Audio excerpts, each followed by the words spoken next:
Halo sahabatku cerita Momo, apa kabarnya hari ini? Semoga kalian selalu sehat dan bahagia, ya.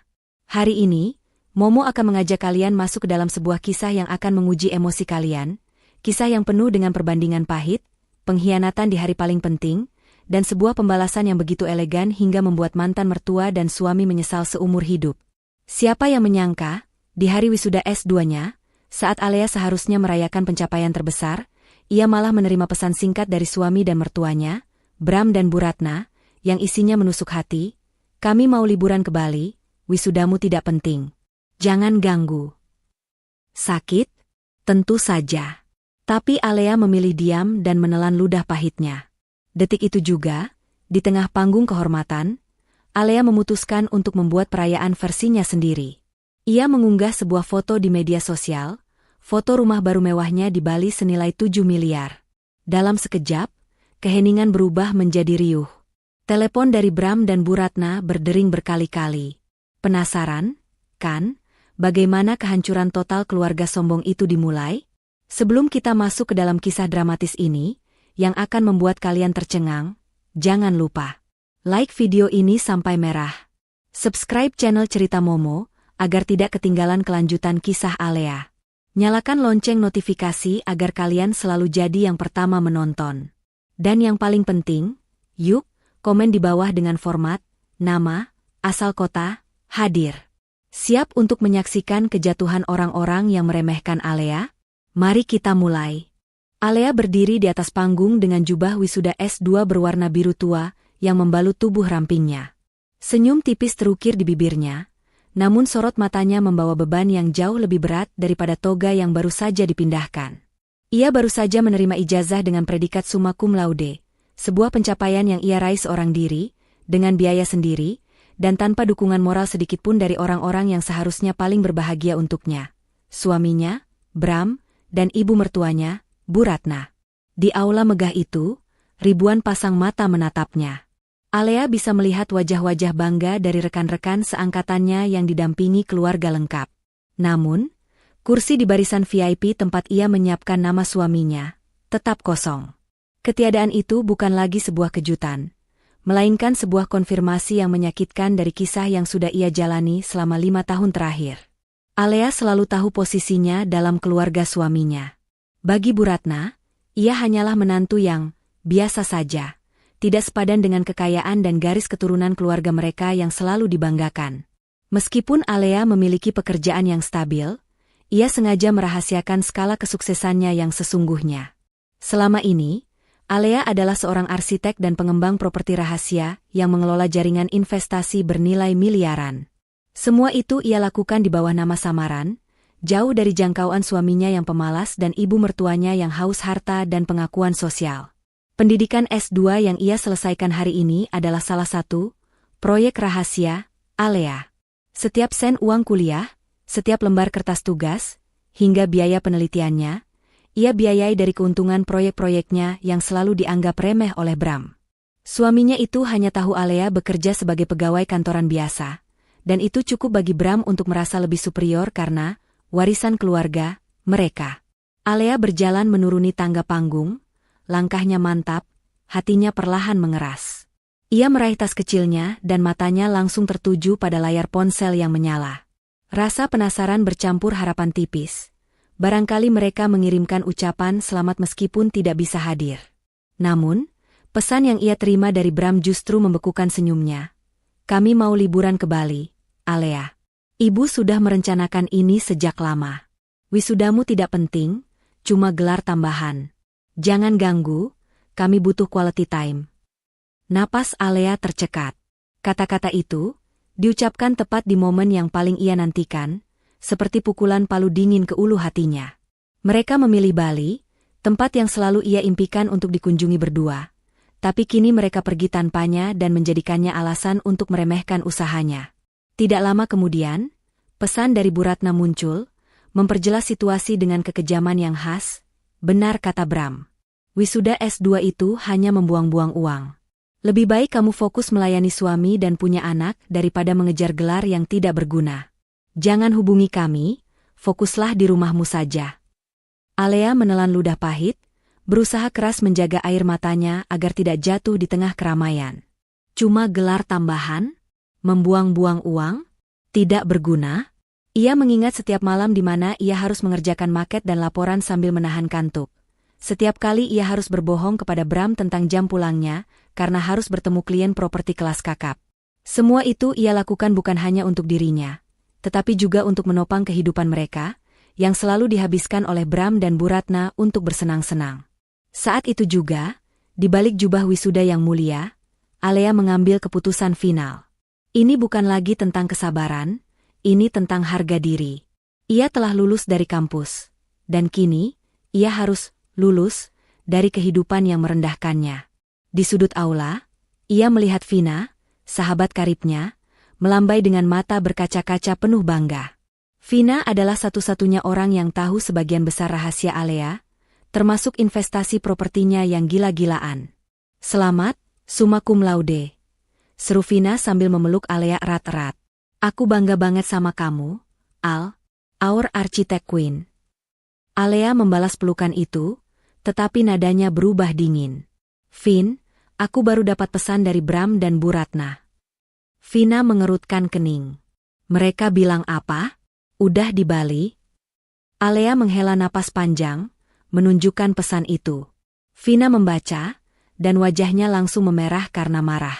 Astaga, mereka benar-benar keterlaluan. Hari pentingmu, Al, cuma karena mereka mau liburan di Bali? Padahal kamu. Vina menghentikan kalimatnya, teringat rahasia besar Alea. Alea memegang tangan Vina, tatapannya kini tajam dan penuh perhitungan. Aku tahu, Vin.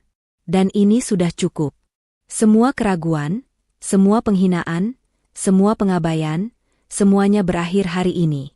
Aku tidak akan lagi menjadi Alea yang mereka anggap remeh. Maksudmu? Tanya Vina. Alea tersenyum misterius. Aku baru saja mendapat gelar akademis tertinggi.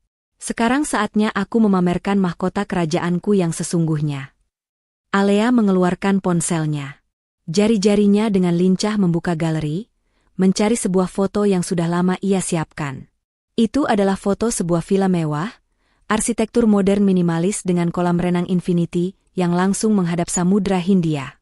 Itu adalah villa Alea S2, properti yang baru saja selesai ia beli di Bali, bernilai fantastis, 7 miliar rupiah, yang selama ini ia persiapkan sebagai kejutan investasi terbesarnya. Properti itu sudah atas nama pribadinya. Bahkan sudah ia lunasi secara tunai, tanpa campur tangan sedikit pun dari Bram atau Bu Ratna. Tolong foto aku, Vin. Dengan toga ini, di tempat yang cerah. Vina mengangguk, masih bingung namun mengikuti instruksi Alea. Setelah mendapatkan foto terbaik, Alea membuka aplikasi media sosialnya. Ia menggabungkan foto dirinya dengan toga dan foto villa di Bali itu. Alea mengetikkan sebuah keterangan yang singkat, padat, dan menusuk.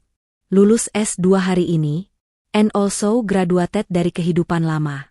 Welcome to my new home in Bali. 7 miliar, cash. Tidak penting?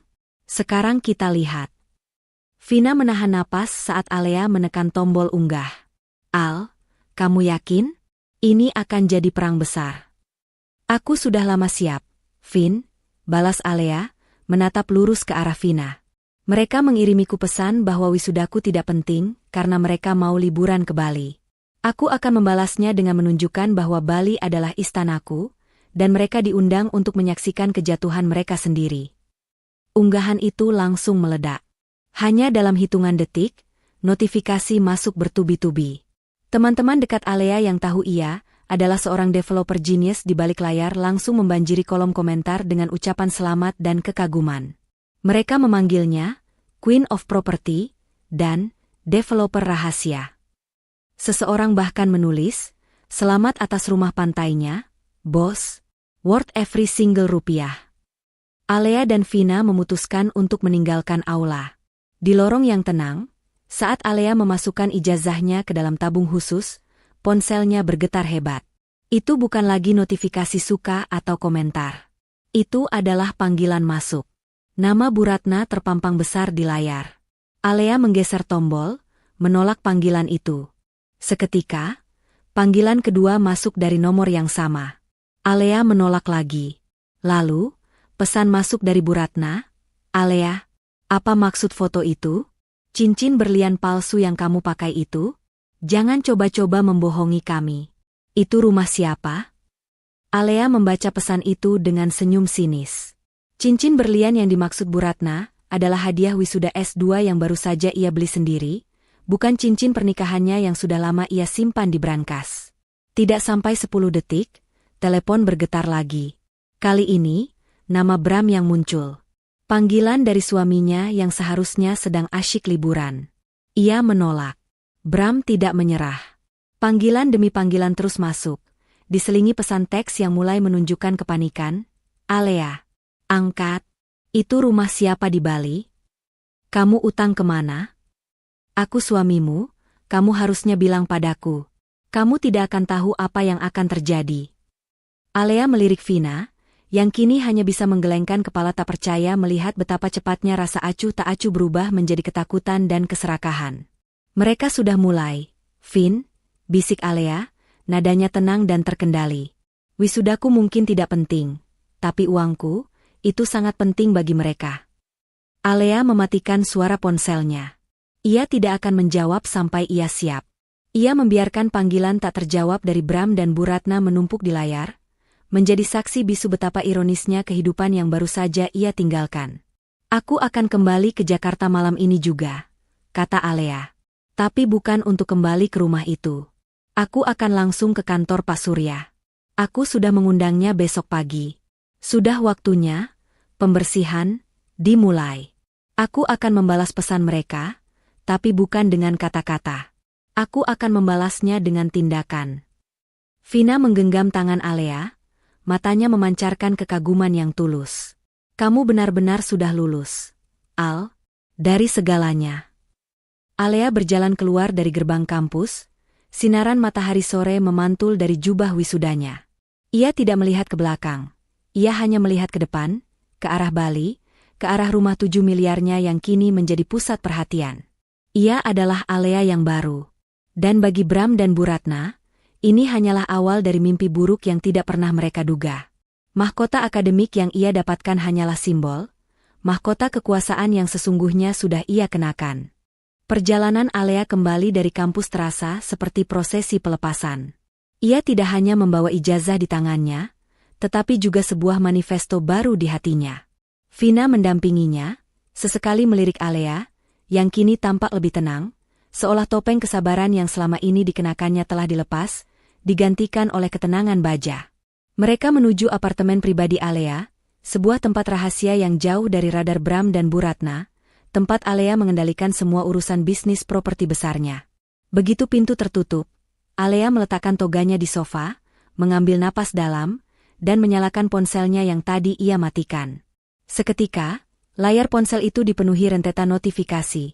12 panggilan tak terjawab dari Bu Ratna, 7 dari Bram, dan beberapa pesan teks yang isinya antara tuduhan, ancaman, dan tuntutan untuk segera mengangkat telepon. Alea membiarkan keheningan apartemen itu menelan semua kegaduhan digital tersebut selama beberapa menit. Ia ingin mereka merasakan kecemasan yang sama yang ia rasakan selama bertahun-tahun ketika mereka mengabaikannya. Mau dijawab, Al? Tanya Vina hati-hati. Tentu. Jawab Alea sambil menyesap air mineral. Tapi biarkan mereka mendidih sebentar. Kalau dijawab sekarang, mereka masih terlalu panas. Aku ingin mereka cukup cemas sampai kata, Bali, dan wisuda, terasa tidak berarti lagi di pikiran mereka. Tepat pukul 8 malam, Alea memutuskan sudah waktunya. Ia memilih panggilan dari Bu Ratna. Alea memasang mode speaker dan meletakkan ponsel itu di atas meja marmer. Suara Bu Ratna langsung meledak, melengking tinggi, menembus heningnya apartemen. Alea, berani-beraninya kamu. Angkat telepon ibu sekarang. Apa maksud foto rumah 7 miliar itu? Kamu mencuri? Kamu menggelapkan uang dari kantormu? Kamu pikir kamu bisa membeli rumah semewah itu dari gaji tukang gambar biasa? Alea membiarkan badai kata-kata itu berlalu, tanpa menunjukkan reaksi. Vina di sampingnya menggenggam tinju, menahan diri untuk tidak membalas.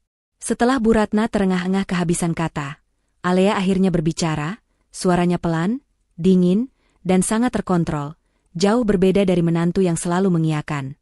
Salam Bu. Selamat liburan di Bali, ya. Saya pikir Ibu sedang menikmati suasana pantai, ternyata Ibu masih sempat memikirkan urusan rumah tangga saya. Suara Bu Ratna seketika tercekik, amarahnya berganti menjadi nada panik yang mengerikan. Jangan bertele-tele. Jawab Ibu. Rumah itu milik siapa, Alea? Jangan berbohong. Ibu tahu betul kamu tidak mampu. Itu pasti milik laki-laki lain, kan? Kamu mengkhianati Bram?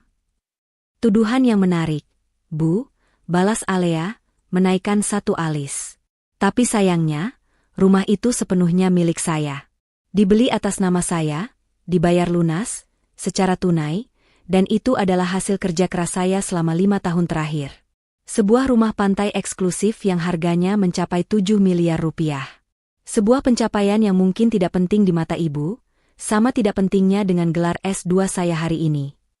Bu Ratna terdiam sejenak, suara napasnya terdengar berat di telepon, disusul bisikan samar dengan Bram yang terdengar cemas.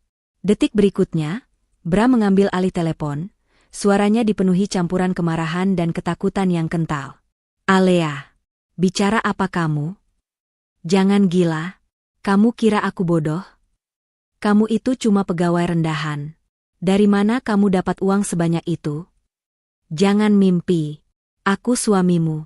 Kalaupun itu rumahmu, itu sudah pasti harta Gonogini. Berikan sertifikatnya padaku. Alea tersenyum pahit.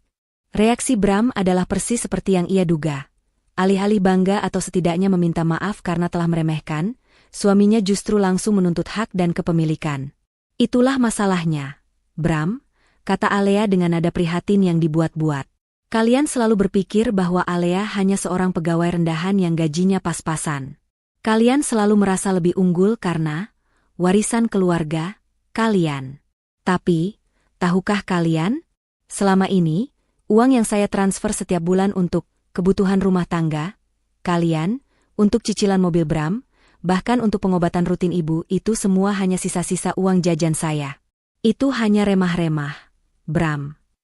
Ia menghela napas, bersiap untuk pukulan telak berikutnya. Uang yang saya pakai untuk membeli rumah di Bali itu adalah hasil dari proyek-proyek properti besar yang saya kerjakan secara rahasia. Saya adalah arsitek dan pengembang di balik beberapa proyek residensial mewah yang sering muncul di majalah bisnis, yang selama ini saya tangani atas nama perusahaan konsultan ayah saya. Keheningan yang mencekam menyelimuti panggilan itu. Bu Ratna dan Bram seolah-olah dicekik oleh kenyataan yang baru saja Alea ungkapkan. Selama ini, mereka hidup dalam keyakinan bahwa mereka jauh lebih kaya dan superior.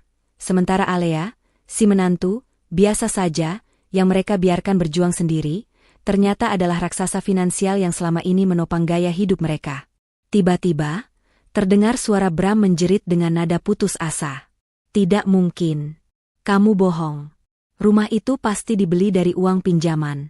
Kamu ingin menjebak kami. Itu rumah pameran, kan? Cuma show unit untuk fotomu.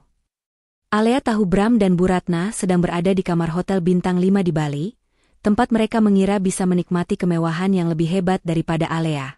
Ironisnya, saat Alea mengunggah foto itu, mereka sedang berdebat tentang tagihan layanan kamar yang terlalu mahal. Kalau Anda tidak percaya, Bram, Ibu, coba buka lagi media sosial saya. Lihat kolom komentar. Ada Pak Karta, klien saya, yang memberi selamat. Ada juga Pak Bimo, pengacara properti ternama, yang mengucapkan selamat atas eksekusi proyek Bali. Apakah mereka akan mengucapkan selamat atas rumah pameran? Bram? Tidak. Mereka mengucapkan selamat atas aset nyata saya. Alea menekankan kata, aset nyata, dengan dingin. Bu Ratna kembali mengambil alih, suaranya serak dan menahan tangis. Rasa sombongnya hancur berkeping-keping. Alea, Nak, Ibu. Ibu minta maaf kalau tadi Ibu bicara kasar soal wisudamu. Maksud Ibu bukan begitu. Ibu hanya khawatir. Kamu sudah seperti anak Ibu sendiri. Rumah itu, kalau memang itu rumahmu, Nak, kamu tidak mau pinjamkan pada kami? Bukankah seharusnya suami dan istri berbagi? Perubahan nada yang drastis itu membuat Alea muak. Saya senang ibu akhirnya memanggil saya, Nak. Tapi sayangnya, kata-kata itu sudah sangat terlambat. Bu, wisuda saya tidak penting, liburan ibu lebih penting, dan sekarang, ibu baru ingat bahwa saya adalah anak ibu saat aset bernilai miliaran muncul di Bali, tempat ibu sedang liburan. Sungguh ironis. Rumah itu, Bu, lanjut Alea, dibeli sebelum saya menikah dengan Bram. Jauh sebelum. Dan itu sudah saya persiapkan jika suatu saat saya harus lulus dari pernikahan ini. Aset itu murni milik saya. Maaf, Bram, Bu, kalian tidak punya hak atas aset tersebut. Sama sekali tidak. Teriakan Bram kembali terdengar, kali ini lebih histeris. Alea, aku akan kembali ke Jakarta sekarang juga. Kita akan bicara baik-baik. Aku akan membatalkan liburan ini. Kamu tidak akan bisa melakukan ini padaku. Silakan, Bram. Segera kembali. Saya akan sangat menantikan kepulangan Anda, jawab Alea dengan tenang. Saya ada janji dengan Pak Surya besok pagi di Jakarta. Pak Surya adalah pengacara keluarga yang selama ini mengurus semua aset saya dan perusahaan. Saya sengaja mengundangnya untuk datang lebih cepat. Tugas pertama Pak Surya adalah memastikan bahwa tidak ada Rp1 pun dari aset saya yang akan jatuh ke tangan orang yang meremehkan saya. Alea membiarkan kalimat terakhirnya menggantung di udara. Ia bisa membayangkan wajah pucat Bu Ratna dan Bram di seberang telepon. Seluruh rencana liburan mereka, kebanggaan mereka, dan keyakinan mereka tentang dominasi finansial, semuanya hancur dalam satu unggahan foto dan satu panggilan telepon. Jadi, nikmatilah sisa malam ini di Bali. Karena mungkin, ini adalah liburan terakhir yang bisa kalian nikmati dengan uang yang kalian ambil dari orang yang kalian sebut tidak penting. Tutup Alea. Ia tidak menunggu balasan. Jari Alea menekan tombol merah, memutuskan sambungan dengan kejam. Keheningan kembali melingkupi apartemen. Vina menatap Alea dengan kagum. Al, itu tadi sungguh luar biasa. Mereka pasti sudah pucat pasi sekarang. Mereka tidak akan bisa menikmati Bali lagi. Vin, kata Alea, matanya berkilat dingin. Kepulangan mereka ke Jakarta akan menjadi kepulangan yang penuh ketakutan. Mereka datang bukan untuk memelukku, tapi untuk memperebutkan sertifikat rumah. Dan aku sudah siap. Malam ini, aku akan menyusun semua dokumenku bersama Pak Surya. Besok, bab 3 dimulai. Alea berjalan ke kamarnya, meninggalkan jubah wisuda yang tergeletak di sofa. Gelar S2 adalah mahkota kehormatan, tapi rasa sakit hati yang mereka torehkan adalah bahan bakar untuk revolusinya. Ia telah lulus dari kampus, dan kini, saatnya untuk benar-benar lulus dari keluarga yang tidak pernah menghargainya. Pengumuman tentang rumah 7 miliar itu adalah bom pertama yang ia jatuhkan. Bram dan Bu Ratna kini harus hidup dalam ketakutan dan penyesalan yang baru saja Alea tanamkan di hati mereka. Mereka harus kembali ke Jakarta, meninggalkan Bali yang indah, hanya untuk menghadapi kehancuran yang tak terhindarkan. Penerbangan komersial dari Denpasar menuju Jakarta terasa bagai perjalanan ke neraka bagi Bram dan Bu Ratna. Mereka meninggalkan keindahan Bali yang seharusnya menjadi simbol kemewahan dan pelarian, kini menjadi saksi bisu awal mula kehancuran mereka. Bu Ratna, yang biasanya berlaga anggun dan suka memerintah, kini duduk gelisah, berkali-kali menyeka keringat dingin di pelipisnya. Sementara Bram, yang selama ini merasa nyaman dalam bayangan kekayaan warisan dan sokongan finansial Alea yang ia anggap remeh, tampak seperti orang yang baru saja kehilangan akal sehat. Sepanjang perjalanan, mereka terus berdebat dengan suara tertahan. Sesekali Bu Ratna menyalahkan Bram karena tidak pernah mengawasi keuangan Alea dengan benar, dan Bram menyalahkan ibunya karena terlalu sering menghina Alea hingga menantunya itu menjadi dendam. Dalam pikiran mereka, tidak masuk akal jika menantu yang selalu mereka caci dan anggap pegawai biasa itu, tiba-tiba menjelma menjadi pengembang properti raksasa. Mereka yakin, ini hanyalah skema jahat Alea untuk mendapatkan warisan keluarga Bram, dan rumah 7 miliar itu hanyalah umpan. Mereka harus segera merebut sertifikat itu. Saat pesawat mendarat di Jakarta pada dini hari, mereka langsung bergegas menuju rumah utama mereka. Rumah itu adalah rumah yang Alea beli beberapa tahun lalu, jauh sebelum ia membeli rumah Bali, tetapi selama ini mereka selalu mengklaimnya sebagai rumah warisan keluarga Bram. Mereka ingin memastikan bahwa setidaknya, Aset yang satu ini masih berada di bawah kekuasaan mereka. Namun, begitu pintu utama terbuka, suasana aneh langsung menyambut mereka. Rumah itu terasa dingin dan sunyi. Pakaian dan barang-barang pribadi Alea, yang biasanya tersusun rapi di kamar utama, telah hilang. Lemari pakaian Alea kosong. Meja kerjanya bersih. Hanya ada kesunyian yang mencekam, dan di atas meja ruang tamu, tergeletak sebuah amplop putih tebal tanpa nama pengirim. Bu Ratna membuka amplop itu dengan tangan gemetar. Di dalamnya, terdapat 2 dokumen. Satu adalah surat pemberitahuan permintaan mediasi perceraian yang diajukan oleh Alea melalui pengacaranya. Dan dokumen yang kedua adalah pemberitahuan penarikan semua fasilitas tambahan, yang mencantumkan detail bahwa semua kartu kredit sekunder yang selama ini digunakan oleh Bram dan Bu Ratna, serta semua langganan premium dan asuransi yang selama ini dibayarkan Alea, akan diblokir dan dihentikan per hari ini. Tidak mungkin, jerit Bu Ratna, suara histesisnya memecah keheningan subuh. Alea gila. Dia benar-benar berani? Bram mengambil dokumen itu, matanya membelalak kaget. Ia mencoba menggunakan kartu kreditnya untuk membeli kopi di bandara tadi, dan transaksi itu ditolak. Ia mengira itu hanya kesalahan sistem, tapi sekarang, semuanya jelas. Alea sudah mengunci semua sumber mata air finansialnya. Bram selama ini hidup dari tunjangan dan fasilitas yang diam-diam dibayarkan oleh Alea. Gajinya sebagai pegawai kantoran biasa bahkan tidak cukup untuk membayar tagihan listrik rumah, warisan, yang super besar itu. Ibu, kita harus segera hubungi pengacara kita. Kita harus cari tahu apa yang Alea rencanakan. Dia tidak boleh mengambil rumah Bali itu. Itu aset kita, Bu. Kita harus bilang semua asetnya adalah harta Gonogini. Bram mulai mondar-mandir, mencengkeram kepalanya, panik. Pengacara? Bu Ratna tertawa getir. Memangnya kita punya pengacara, Bram? Pengacara yang kita kenal hanya pengacara yang menangani surat-surat warisan palsu ayahmu. Kita tidak punya pengacara yang sekelas dengan yang dimiliki Alea. Lihat, dia pakai nama Pak Surya. Surya Ngrekan. Itu pengacara perusahaan raksasa. Berapa biaya untuk membayar pengacara itu, Bram? Kekacauan di rumah itu semakin menjadi-jadi. Mereka berdua menyadari betapa rentannya posisi mereka. Selama ini mereka hidup dalam ilusi kemewahan yang ternyata didanai oleh menantu yang mereka hina habis-habisan. Di tengah kepanikan itu, telepon Bu Ratna berdering. Itu adalah Riko, keponakannya yang selalu ikut campur dan merasa berhak atas urusan keluarga mereka. Riko adalah seorang influencer yang hidup dari hasil endorsement, dan selalu meminjam uang dari Bu Ratna. Halo, Riko. Kamu sudah lihat unggahan Alea? Bu Ratna langsung to the point. Riko terdengar terkejut di seberang telepon. Tentu saja, Bu. Itu viral di kalangan developer properti.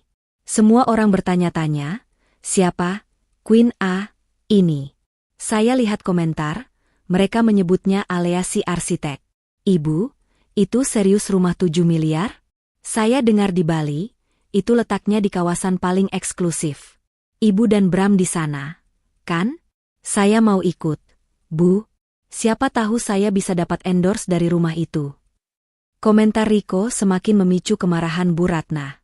Ia menyadari betapa semua orang sekarang menatap iri pada Alea, bukan pada mereka. Jangan bicara omong kosong, Riko. Mereka itu cuma mau cari perhatian.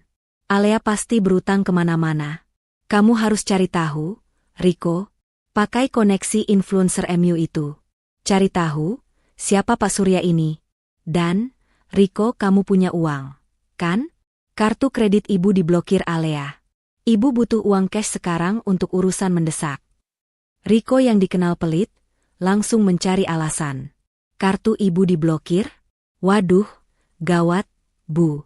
Saya juga lagi seret banget, Bu. Lagi akhir bulan. Lagi pula, ibu dan Bram kan kaya raya, kenapa harus pinjam ke saya? Bu Ratna menggertakkan giginya. Ia menyadari, di saat mereka membutuhkan bantuan, tidak ada seorang pun, bahkan kerabat dekat, yang peduli selain uang mereka. Di tempat lain, di apartemen rahasianya, Alea sedang duduk tenang di meja kerjanya bersama Pak Surya.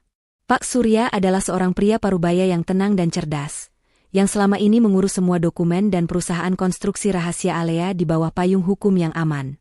Semua dokumen sudah saya siapkan, Nona Alea, kata Pak Surya, menata rapi berkas-berkas properti.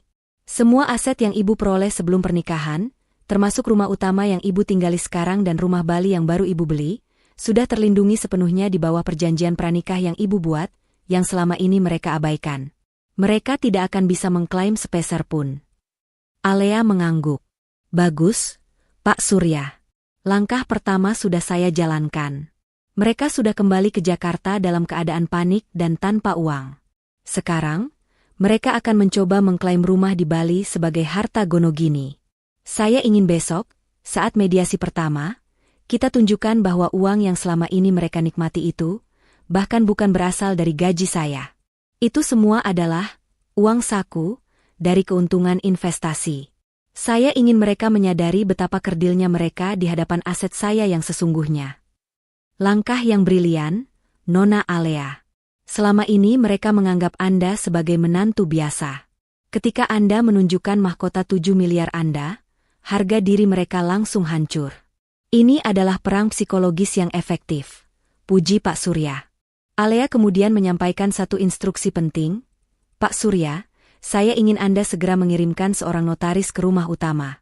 Notaris itu akan memasang pemberitahuan di pintu bahwa rumah itu akan segera disita, bukan untuk saya, melainkan untuk sebuah proyek pengembangan baru. Jangan sebut nama saya, Pak. Biarkan mereka berpikir bahwa ada pihak ketiga yang akan mengambil rumah itu. Biarkan mereka semakin panik. Pak Surya tersenyum tipis. Sebuah langkah yang sangat kejam, Nona Alea. Tapi saya akan melakukannya. Dalam waktu 24 jam, Bu Ratna dan Bram akan melihat plang peringatan itu. Itu akan menjadi kekacauan yang total. Kembali ke rumah utama, Bu Ratna dan Bram masih bergumul dengan kenyataan pahit bahwa semua kartu mereka diblokir. Mereka lapar, lelah, dan kini, mereka harus menghadapi kemungkinan perceraian dan pembagian harta. Kita harus membatalkan gugatan itu, Bram, seru Bu Ratna. Cepat, telepon Alea. Mohon padanya. Bilang kamu menyesal. Kita tidak bisa hidup tanpa dia. Siapa yang akan membayar tagihan listrik, air, dan tagihan mobilmu yang tertunggak itu? Bram mengambil ponselnya, tangannya gemetar. Ia mencoba menelepon Alea berkali-kali, tetapi panggilannya tidak dijawab. Ia mengirimkan pesan teks memohon, menawarkan permintaan maaf palsu, dan mencoba merayu Alea dengan kata-kata manis yang selama ini tidak pernah ia ucapkan. Bu Ratna mendekat, matanya memancarkan ketakutan yang sesungguhnya. Bram, coba kirim pesan suara. Bilang kamu cinta dia. Bilang kamu bangga dia wisuda S2.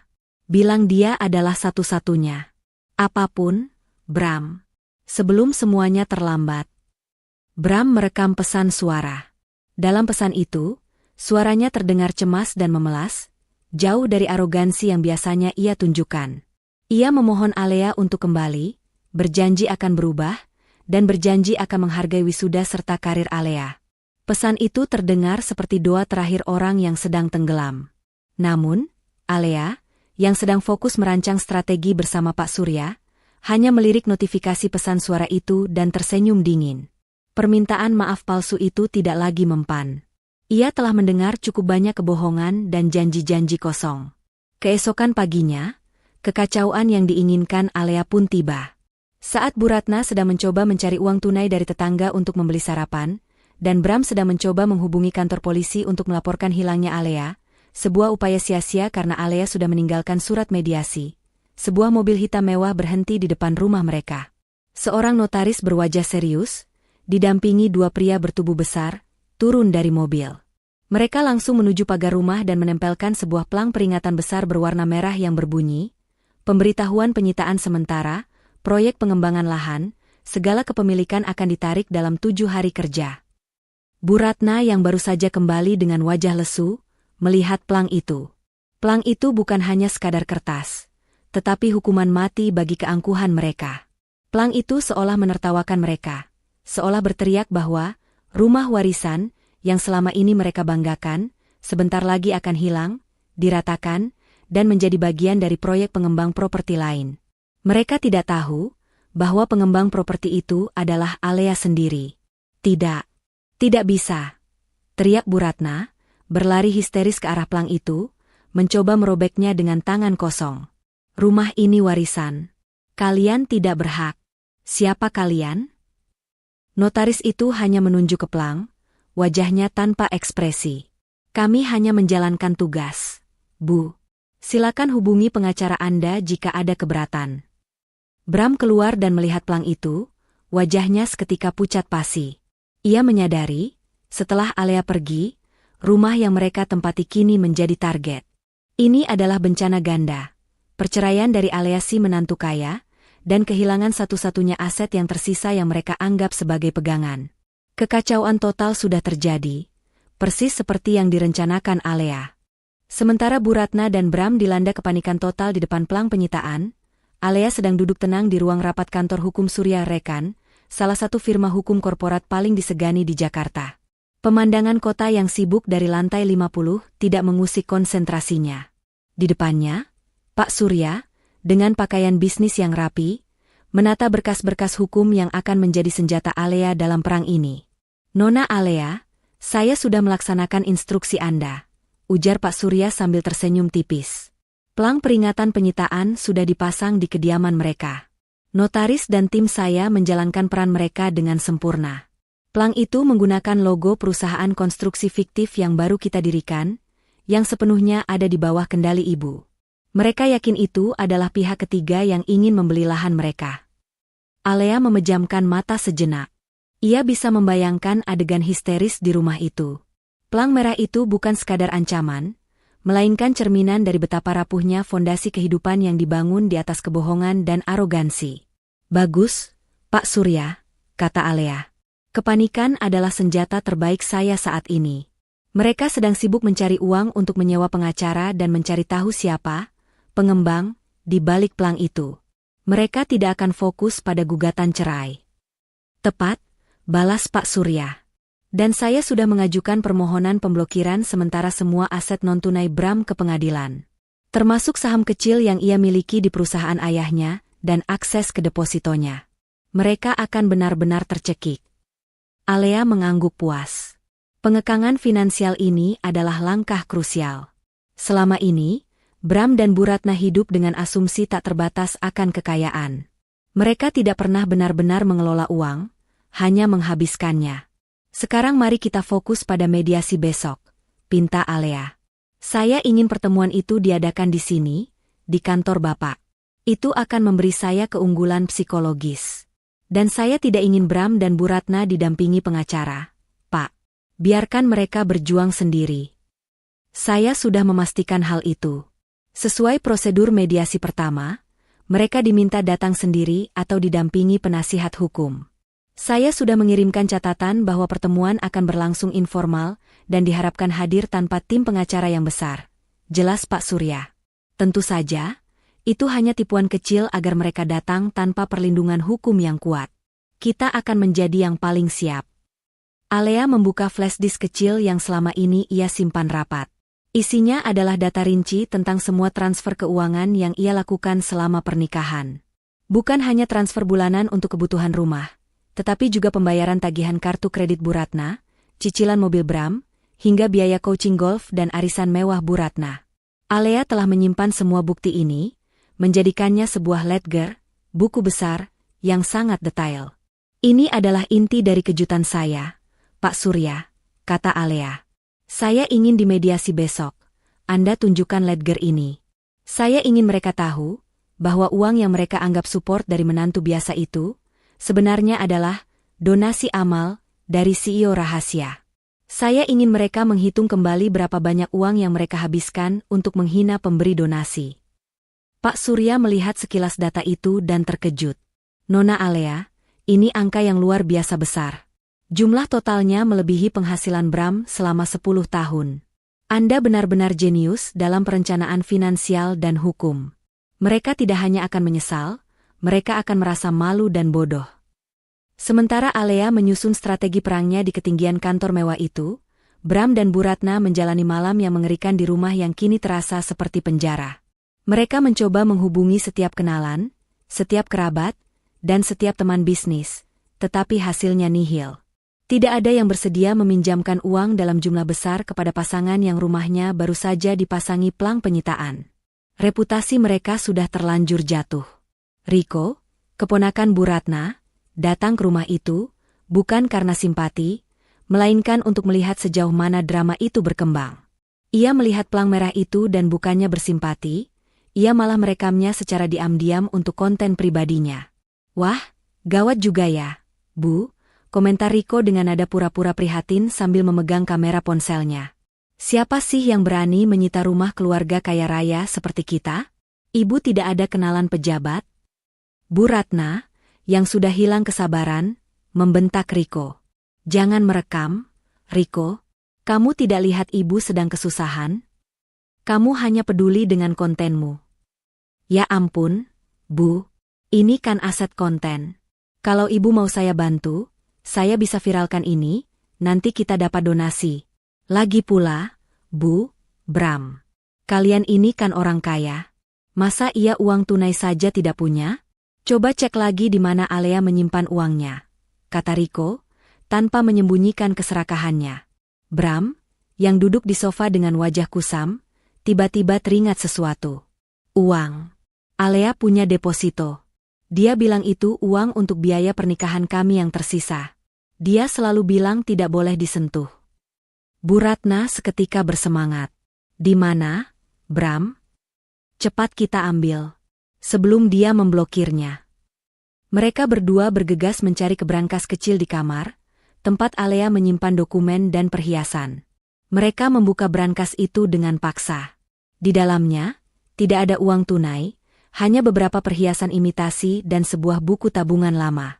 Ketika Bu Ratna membuka buku tabungan itu, isinya hanya tersisa Rp50.000. Di bawah buku tabungan itu, ada sebuah surat kecil dari Alea. Depositonya sudah saya tarik, Bu, dan uang sisanya sudah saya transfer ke rekening amal. Selamat menikmati saldo Rp50.000. Itu adalah uang paling berharga yang saya sisakan untuk kalian. Uang itu murni hasil jualan kue buatan saya sendiri, bukan hasil dari uang yang saya hasilkan sebagai developer. Saya harap kalian bisa belajar bagaimana rasanya berusaha. Bu Ratna menjerit putus asa. Bram terduduk lemas di lantai. Surat itu seperti tamparan keras yang membakar harga diri mereka hingga ke abu.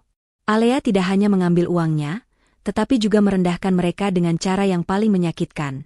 Membandingkan penghasilan mereka dengan hasil jualan kue Alea. Keesokan harinya, Bu Ratna dan Bram tiba di kantor Pak Surya. Mereka datang dengan mobil pinjaman dan penampilan yang jauh dari kesan mewah. Mereka disambut di ruang mediasi yang dingin dan formal. Alea sudah duduk di sana, didampingi Pak Surya, mengenakan pakaian kerja yang elegan dan mahkota senyum kemenangan yang halus. Alea tidak menyapa, hanya menatap mereka dengan tatapan datar. Mediasi dimulai. Bram dan Bu Ratna langsung menyerang. Alea, kamu tidak bisa melakukan ini. Kamu tidak boleh memblokir kartuku. Aku ini suamimu, teriak Bram. Rumah Bali itu harta Gonogini. Kita beli saat menikah. Bu Ratna menambahkan dengan nada menuntut. Pak Surya menggeser berkas ledger yang sudah dicetak tebal ke depan mereka. Mohon tenang, Tuan Bram, Ibu Ratna. Mari kita bicara berdasarkan data dan fakta hukum. Mengenai aset di Bali, itu dibeli oleh Nona Alea secara tunai, sebelum tanggal pernikahan Anda, Tuan Bram. Dokumen kepemilikan sudah jelas. Itu murni aset pribadi Nona Alea. Dan mengenai pemblokiran kartu. Pak Surya kemudian membuka ledger Alea. Saya minta Anda melihat kolom ini. Ini adalah total dana yang disalurkan Nona Alea ke rekening Anda berdua selama 5 tahun pernikahan.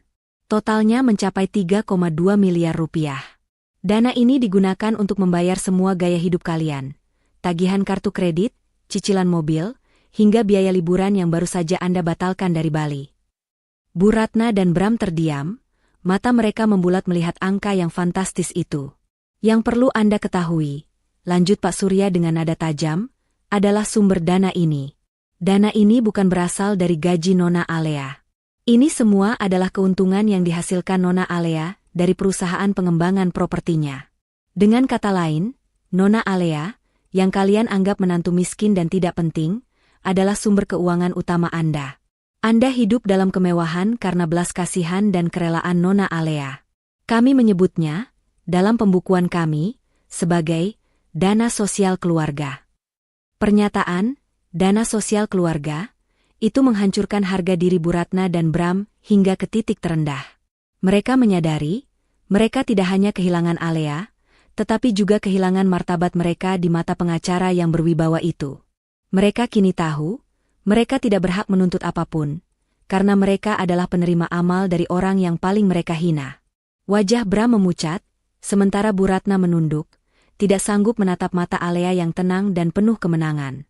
Inilah momen penarikan pertama yang sesungguhnya. Bukan penyitaan rumah, tetapi penyitaan ilusi kekayaan mereka.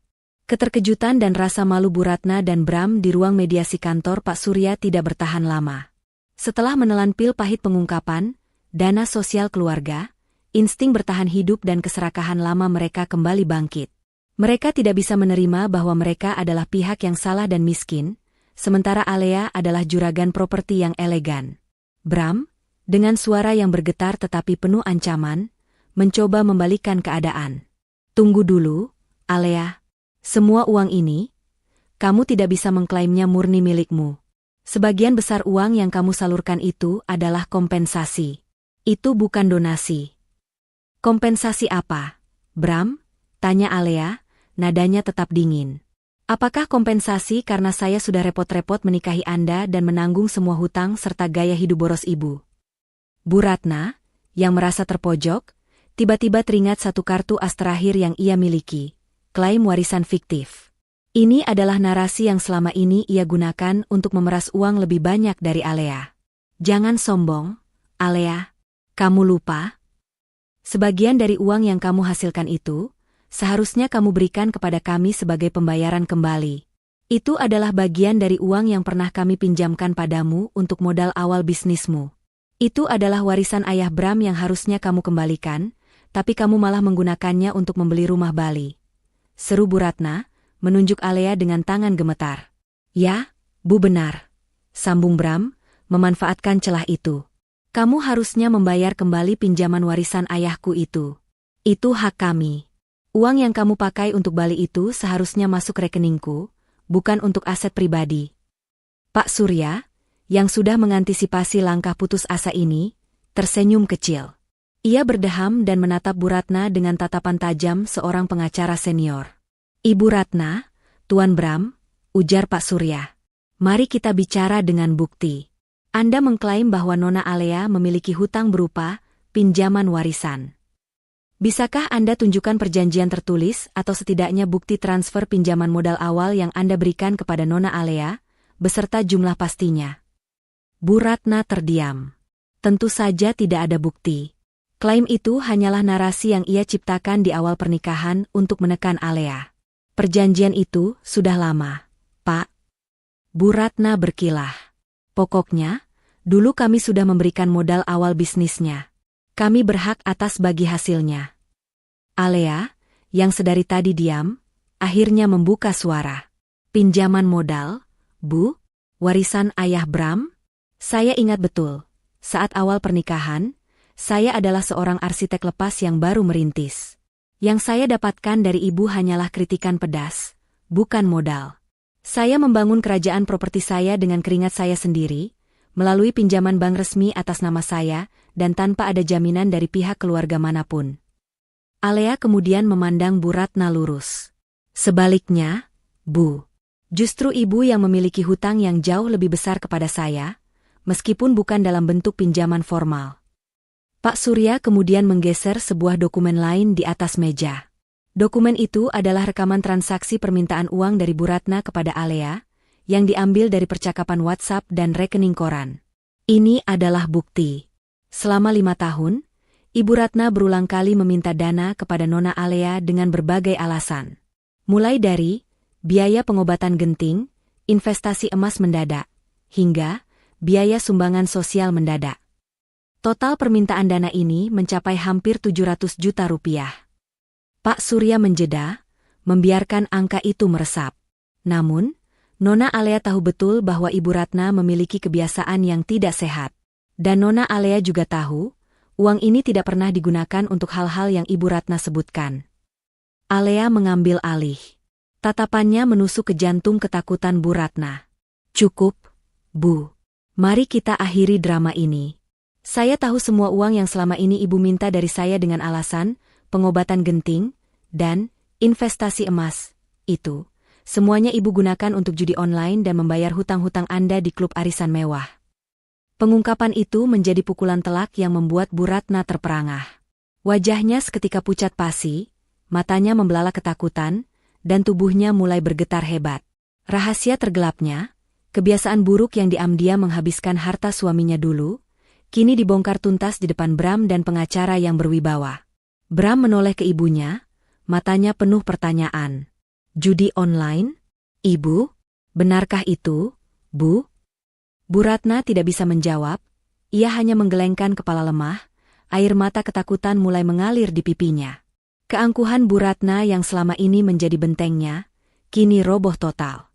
Ia tidak takut kehilangan uang Alea, ia takut Bram akan tahu kebenaran tentang kebangkrutan keluarga mereka dulu yang disebabkan oleh kebiasaan buruknya itu. Nona Alea tidak hanya memiliki bukti transfer dana keluar dari rekeningnya kepada Ibu Ratna. Pak Surya melanjutkan dengan tenang, tetapi kami juga memiliki data voice note dari Ibu Ratna kepada seorang teman, yang secara jelas menyebutkan, butuh uang cepat untuk menutup hutang meja judi. Apakah ini yang Anda sebut, warisan keluarga, yang berhak Anda tagih, Tuan Bram? Atau ini adalah lubang hitam finansial yang selama ini ditutup oleh menantu Anda? Bram menatap ibunya dengan kecewa yang mendalam. Kebohongan yang selama ini dibangun Bu Ratna tentang kejayaan masa lalu keluarga mereka, kini hancur lebur. Bram menyadari, bukan hanya Alea yang menghina mereka, tetapi ibunya sendiri yang selama ini membohongi dan menghabiskan sisa harta mereka. Alea kemudian mengajukan syarat, jika kalian masih mengklaim ada pinjaman warisan dari kalian kepada saya, silakan buktikan di pengadilan. Tapi perlu diingat, saat kalian mengajukan tuntutan itu, saya akan membuka semua bukti transfer ini ke publik. Saya akan pastikan semua teman-teman sosialita Ibu, semua kolega Bram, dan semua orang di luar sana tahu kemana perginya uang yang selama ini saya berikan. Saya akan membiarkan publik yang menilai, siapa yang berhak mendapatkan warisan dan siapa yang berhak mendapatkan kasihan. Ancaman membuka aib ke publik itu berhasil. Bagi Bu Ratna, reputasi sosial adalah segalanya, meskipun itu reputasi palsu. Ia lebih memilih kehilangan uang daripada kehilangan muka. Bu Ratna akhirnya menyerah. Ia membisikkan sesuatu kepada Bram, suaranya parau. Bram menghela napas panjang, menatap Alea dengan kebencian yang bercampur keputusasaan. Baiklah, Alea, kata Bram, suaranya nyaris tak terdengar. Kami mencabut tuntutan, pinjaman warisan, itu.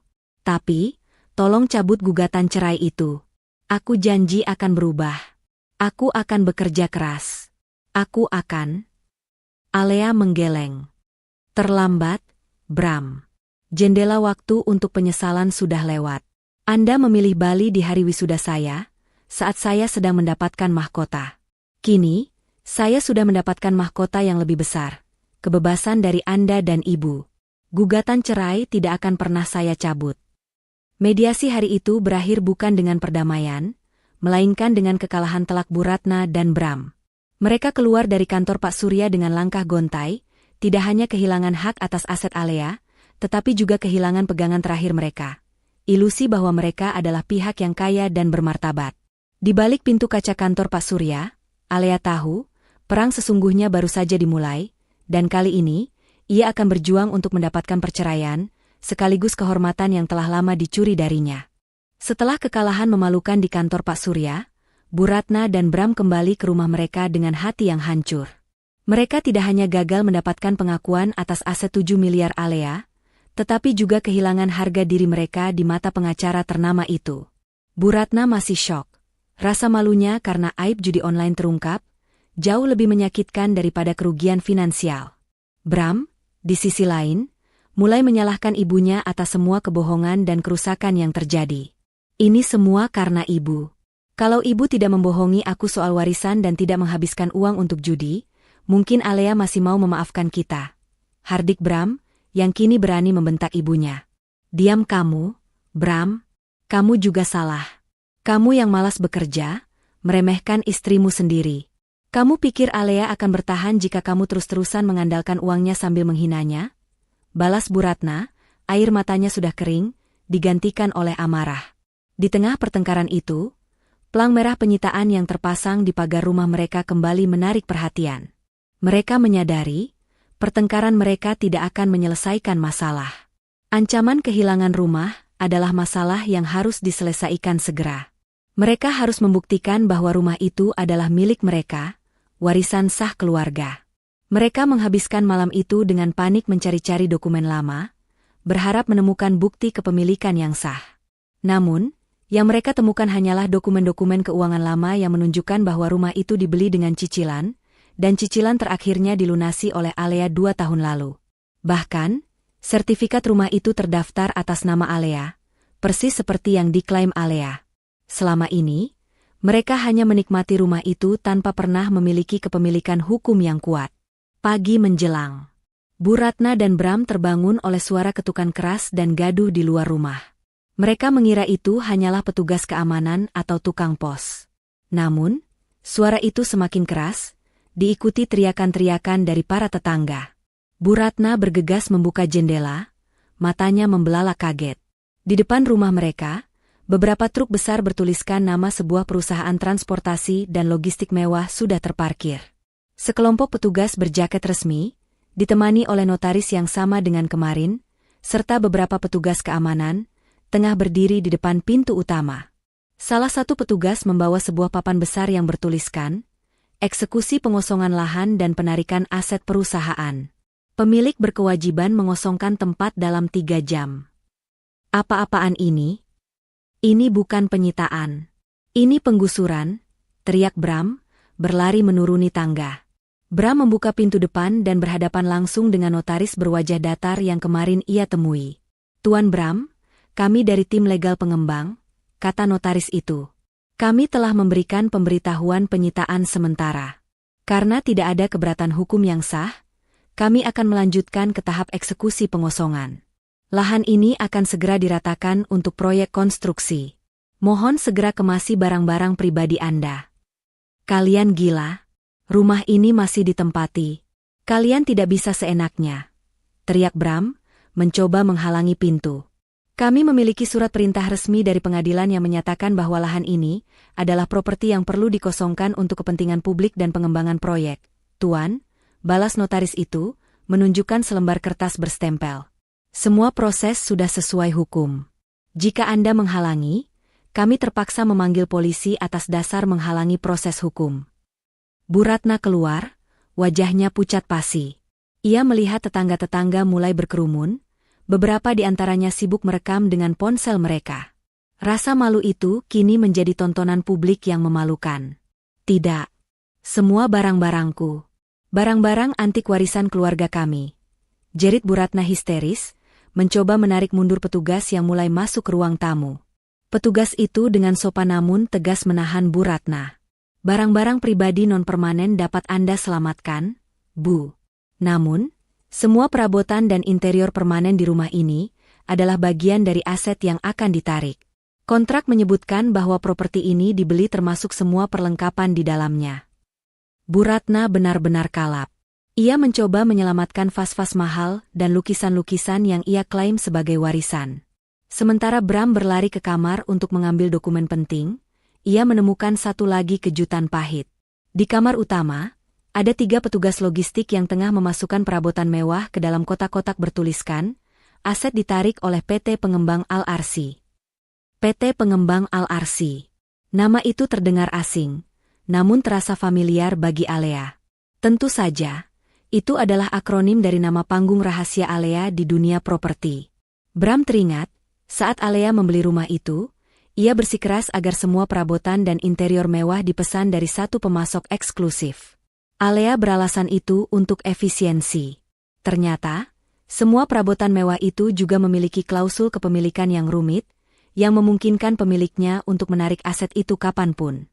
Itu semua milikku. Meja ini, kasur ini, jangan sentuh. Bram meraung. Salah satu petugas menunjukkan label kecil di bawah kasur. Maaf, Tuan. Kasur ini, beserta semua perabotan di ruangan ini, terdaftar sebagai aset sewa beli jangka panjang di bawah PT Al-Arsi. Kontraknya telah dihentikan sepihak oleh pemilik. Kami hanya mengambil kembali aset yang menjadi hak perusahaan. Kini, bukan hanya rumahnya yang hilang, tetapi semua ilusi kemewahan yang mereka nikmati ikut ditarik. Dalam waktu kurang dari 2 jam, rumah yang mereka banggakan itu berubah menjadi ruang kosong, dingin, dan telanjang. Vas, lampu kristal, sofa beludru, semuanya diangkut.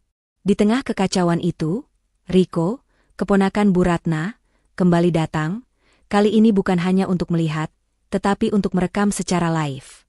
Ia berdiri di seberang jalan, menyiarkan kejatuhan keluarga tantenya. Lihat guys. Inilah tragedi penyitaan rumah mewah. Katanya warisan, tapi ternyata ditarik oleh developer misterius. Ini pelajaran bagi kalian yang suka pamer kekayaan palsu. Riko berbicara dengan suara dramatis, memancing ribuan komentar. Bu Ratna melihat Riko dan menyadari betapa kejamnya dunia yang selama ini ia puja. Kerabatnya sendiri menjadikan penderitaannya sebagai tontonan. Bram, yang sudah kehabisan akal, mencoba menelpon Alea berkali-kali. Kali ini, Alea menjawab, suaranya tenang, seolah tidak terjadi apa-apa. Alea, hentikan ini, apa-apaan pelang itu? Kamu pengembangnya, kan? Kamu yang menyewa orang-orang ini untuk mengambil semua milik kita. Bram berteriak, air mata marah dan frustrasi mengalir di pipinya. Mengambil milik kalian, Bram, balas Alea. Saya hanya mengambil kembali milik saya. Bukankah Anda dan Ibu bilang wisuda saya tidak penting? Jadi, saya memutuskan untuk fokus pada hal yang paling penting bagi saya. Aset saya. Rumah itu, perabotan itu, semua itu dibeli dengan uang hasil kerja keras saya.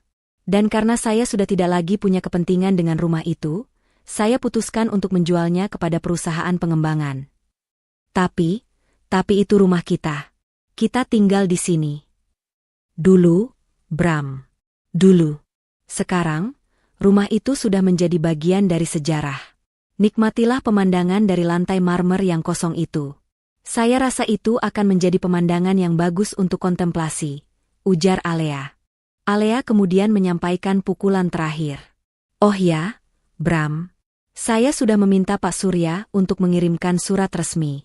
Karena Anda tidak lagi memiliki alamat tempat tinggal yang jelas, sidang gugatan cerai akan dipercepat. Saya rasa, lebih cepat kita berpisah, lebih cepat Anda dan Ibu bisa fokus membangun kembali hidup Anda. Alea menutup teleponnya, mengakhiri percakapan itu dengan rasa kemenangan yang tulus. Ia tahu, penyitaan tak terduga ini adalah kejutan yang harus mereka terima. Itu adalah balasan sempurna atas penghinaan mereka di hari wisuda. Mahkota S2-nya telah ia pertahankan, dan kini, ia telah merebut kembali seluruh kendali atas hidupnya, yang selama ini mereka anggap sepele. Di depan rumah, para petugas logistik telah selesai. Rumah itu benar-benar kosong. Bu Ratna dan Bram kini berdiri di trotoar, dikelilingi barang-barang pribadi mereka yang sedikit, disaksikan oleh tetangga-tetangga dan direkam oleh Riko. Mereka tidak lagi terlihat sebagai keluarga kaya raya. Mereka hanyalah 2 orang yang baru saja diusir dari rumah sendiri, berdiri di tengah kehancuran total. Setelah penggusuran yang memalukan, Bu Ratna dan Bram terpaksa menumpang sementara di rumah Riko, keponakan yang hanya menerima mereka dengan syarat mereka menanggung semua biaya hidupnya. Penderitaan mereka semakin menjadi-jadi di tempat sempit itu, tanpa privasi, dan harus mendengar sindiran Riko yang tak henti-henti. Riko terus menyiarkan kisah kejatuhan mereka, mendapatkan banyak views dari drama itu. Pagi itu, mereka menerima surat resmi dari pengadilan yang mengumumkan tanggal sidang gugatan cerai dipercepat. Surat itu tidak hanya berisi panggilan, tetapi juga pemberitahuan bahwa Alea akan menghadirkan saksi kunci dan bukti-bukti baru yang substansial. Ancaman ini membuat Bram kembali panik. Alea pasti punya rencana lain. Bu, dia tidak akan puas hanya dengan mengusir kita. Bram mondar-mandir, mencengkeram kepalanya. Kita harus mencari tahu, apa rahasia besarnya yang lain. Sementara itu, di ruang sidang, Alea hadir dengan aura kemuliaan yang tak terbantahkan. Ia didampingi oleh Pak Surya, yang membawa koper berisi dokumen-dokumen tebal. Di sisinya, duduk Vina, sahabatnya, yang bertindak sebagai saksi kunci. Hakim membuka persidangan dengan mengajukan pertanyaan mengenai penyebab perselisihan dan perpisahan. Bram, yang diizinkan berbicara tanpa didampingi pengacara, mencoba memainkan kartu simpati. Yang mulia Hakim, kata Bram, suaranya dipenuhi kepura-puraan. Saya sangat mencintai istri saya, Alea. Perpisahan ini hanya kesalahpahaman.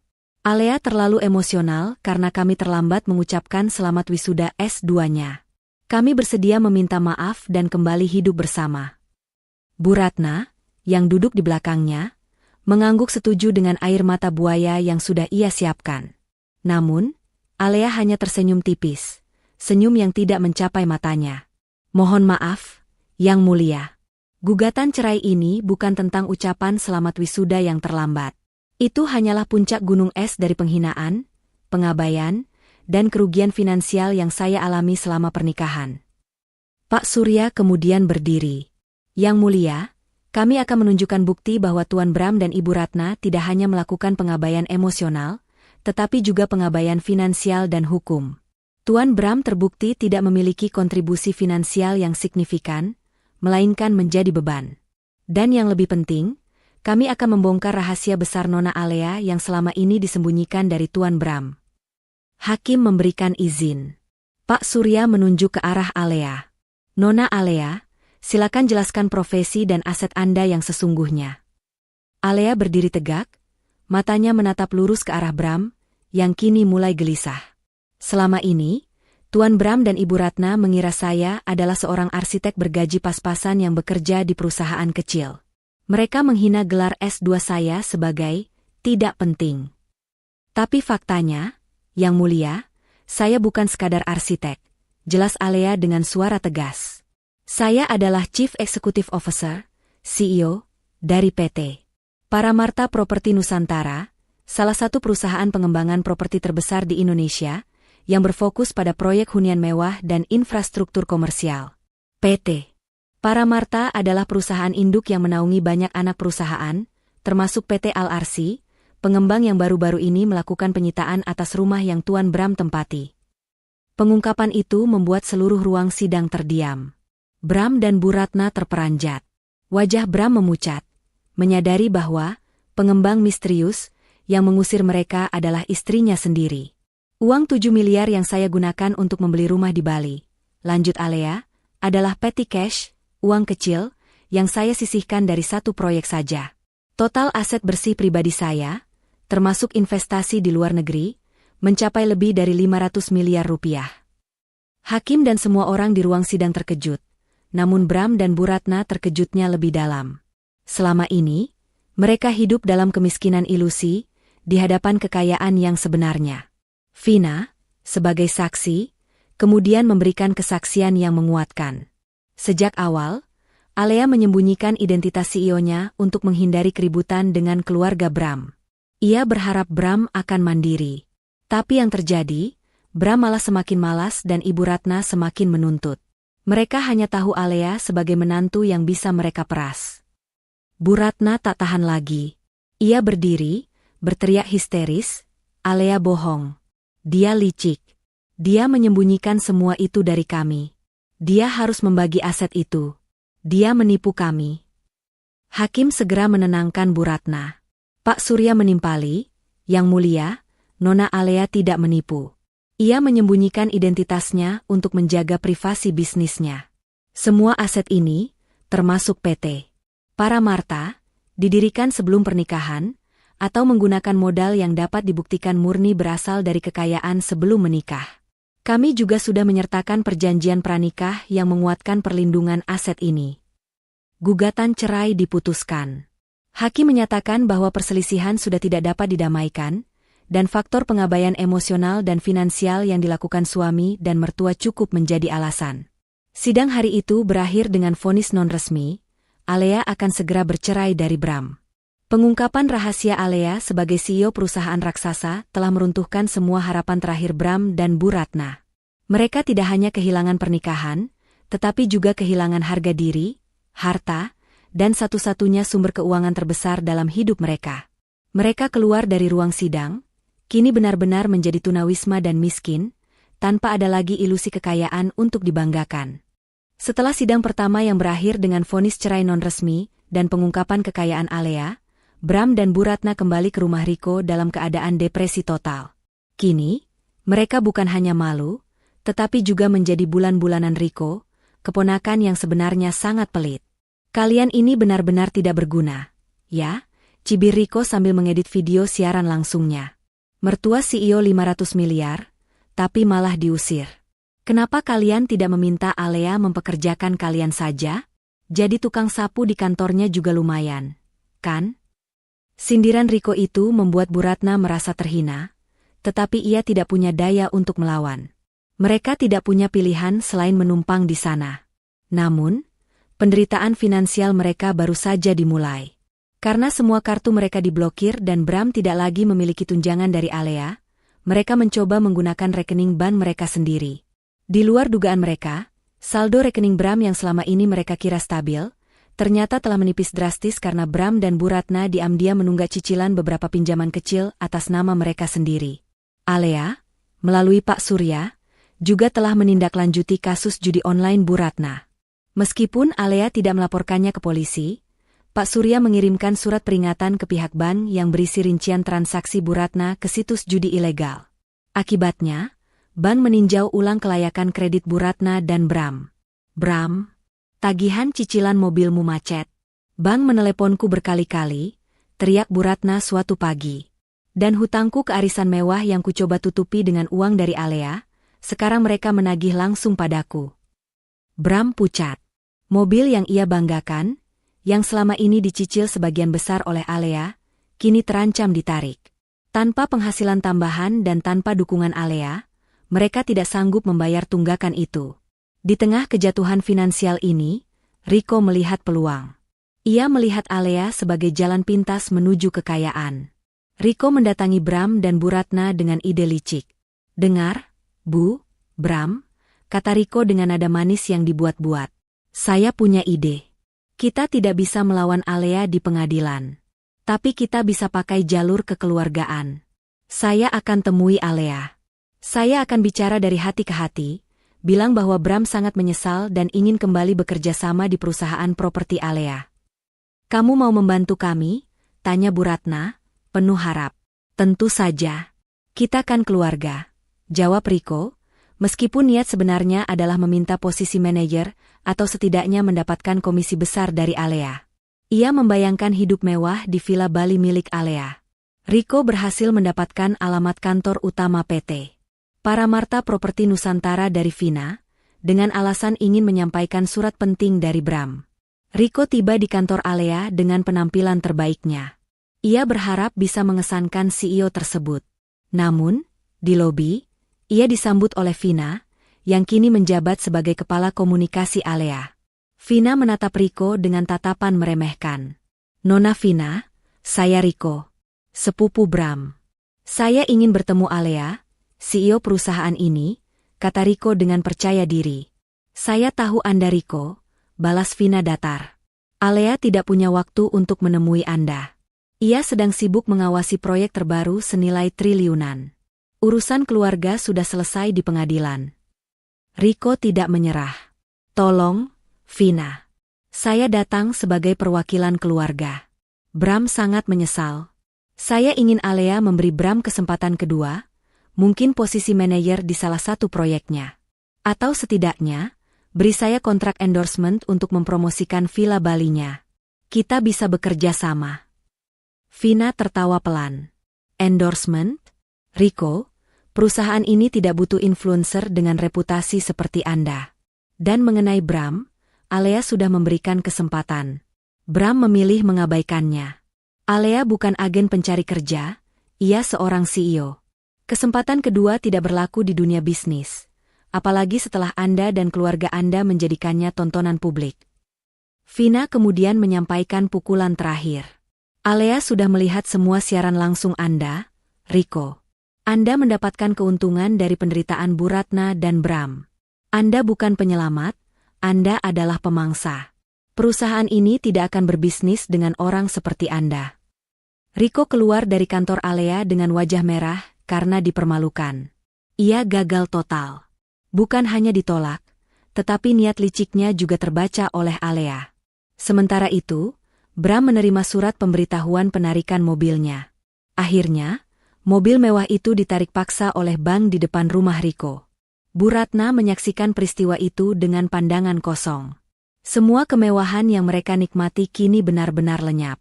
Mereka menyadari, mereka tidak hanya kehilangan uang, tetapi juga kehilangan satu-satunya jembatan menuju masa depan yang lebih baik, Alea.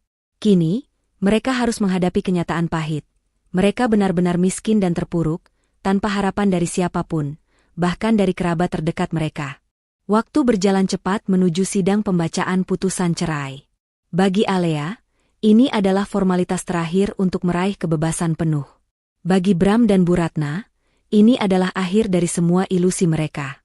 Mereka datang ke pengadilan tanpa harapan, pakaian mereka lusuh, dan semangat mereka hancur, jauh berbeda dari penampilan angkuh mereka di masa lalu.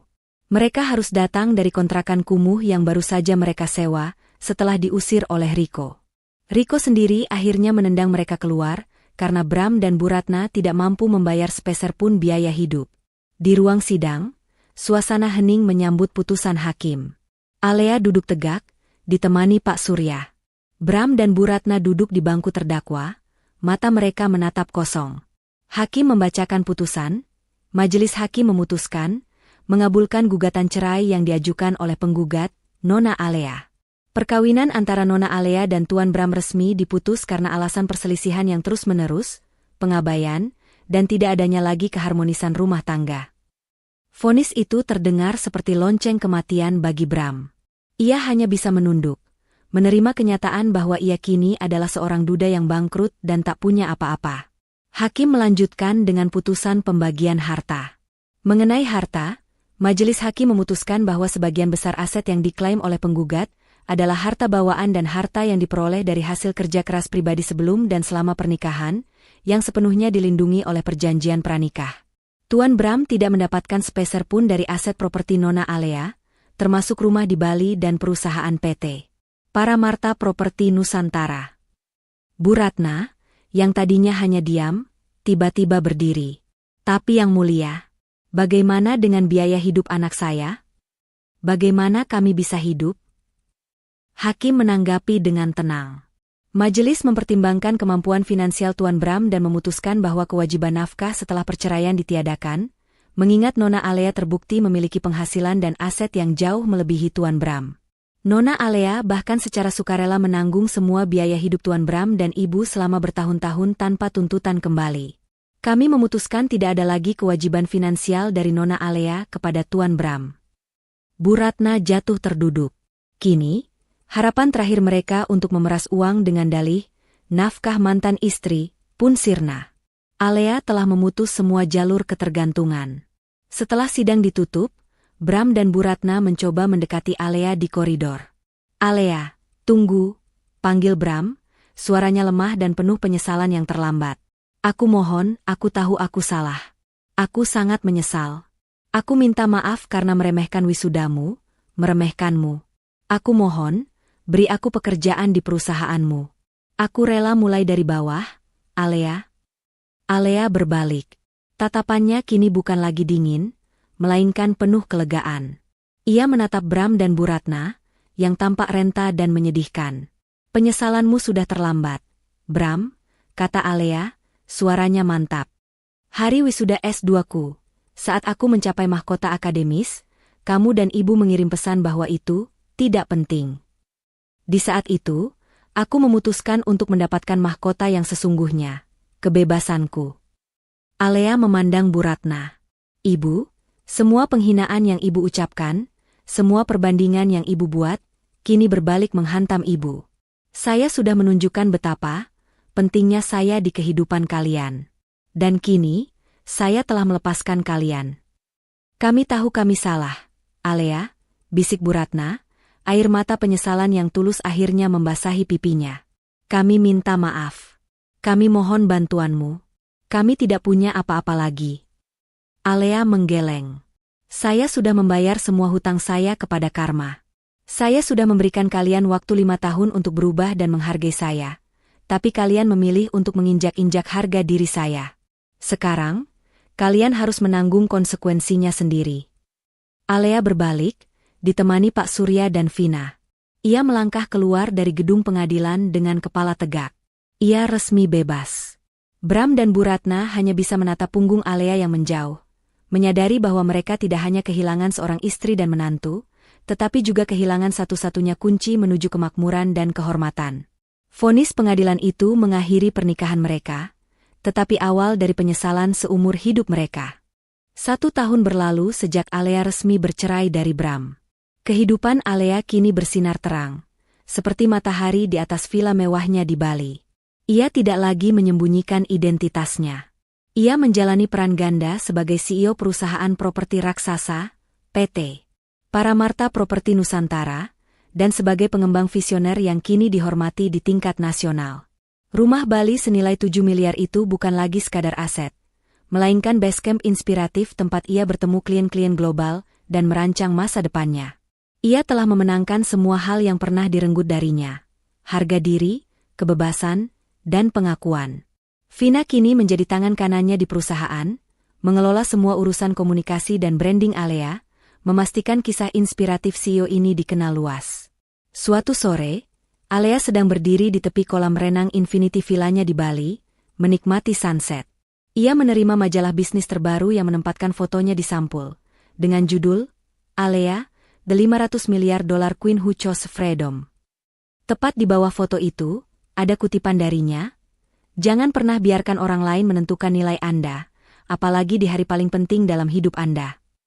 Di sisi lain kota Jakarta, kehidupan Bram dan Bu Ratna adalah kebalikan dari Alea. Mereka benar-benar jatuh miskin. Mereka tinggal di rumah kontrakan sempit, yang uang sewanya didapatkan dari kerja serabutan Bram sebagai petugas kebersihan. Bu Ratna, yang terbiasa hidup mewah, kini harus bekerja keras sebagai buruh cuci.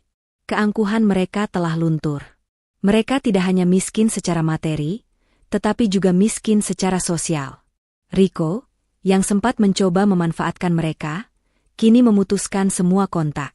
Teman-teman sosialita Bu Ratna menjauh setelah aib judi dan kebohongan finansial mereka terungkap. Puncak penyesalan mereka terjadi di hari ulang tahun Bram. Mereka tidak punya uang untuk merayakannya. Bu Ratna memberikan Bram hadiah sebatang lilin yang mereka temukan bekas pakai. "Selamat ulang tahun, Nak," bisik Bu Ratna, suaranya dipenuhi kesedihan. Bram menatap lilin itu, lalu menatap ibunya yang tampak renta dan kelelahan. "Aku ingat, Bu," katanya lirih. "Tahun lalu, di hari wisuda Alea, kita ada di sini, di Bali, mengira kita jauh lebih baik darinya. Aku meremehkan Alea. Aku mengusirnya. Aku menertawakan gelar S2-nya. Ibu juga salah, Bram," Bu Ratna menangis. "Ibu kira uang yang Alea berikan itu adalah kompensasi karena dia menumpang di keluarga kita. Ibu tidak pernah tahu bahwa kita yang menumpang di hidupnya. Kita membuang berlian 500 miliar demi sebuah ilusi kebanggaan. Kita pantas mendapatkan ini." Bram tidak bisa menahan air matanya. Penyesalan mereka kini murni, tanpa ada lagi motif serakah. Mereka menyesal bukan hanya karena kehilangan kekayaan Alea, tetapi karena mereka telah kehilangan cinta dan kesetiaan orang yang paling tulus kepada mereka. Mereka tahu, bahkan jika mereka diberi kesempatan kedua, Alea tidak akan pernah kembali. Mereka harus hidup dengan penyesalan abadi bahwa mereka telah menghancurkan satu-satunya kesempatan mereka untuk diangkat derajatnya. Alea di Bali, akhir yang baru. Alea mengakhiri hari itu dengan mengirimkan transfer dana anonim ke sebuah panti asuhan yang didedikasikan untuk anak-anak kurang mampu. Ia telah mendonasikan villa lamanya yang disita, rumah yang ditempati Bram dan Bu Ratna, untuk dijadikan rumah singgah bagi para janda dan anak-anak yang ditinggalkan. Ia telah membangun istana sejati yang tidak didirikan di atas kebohongan atau kesombongan, tetapi di atas harga diri dan pencapaian. Di tangannya, ia memegang ijazah S2-nya, kini dibingkai emas. Ia membuktikan bahwa gelar itu sangat penting, karena gelar itu adalah pemicu kebangkitan dirinya. Alea tersenyum, berbalik dari sunset Bali yang indah. Ia hidup sebagai ratu di istananya sendiri, bebas dan bahagia. Ia tidak perlu lagi membalas dendam, karena kehidupan sudah memberikan hukuman yang paling pantas kepada mereka yang meremehkannya. Pesan moral: jangan pernah meremehkan nilai dan potensi orang lain, apalagi orang yang tulus mendampingimu. Karena harga diri yang terinjak akan menjadi mahkota yang lebih kuat dari emas manapun.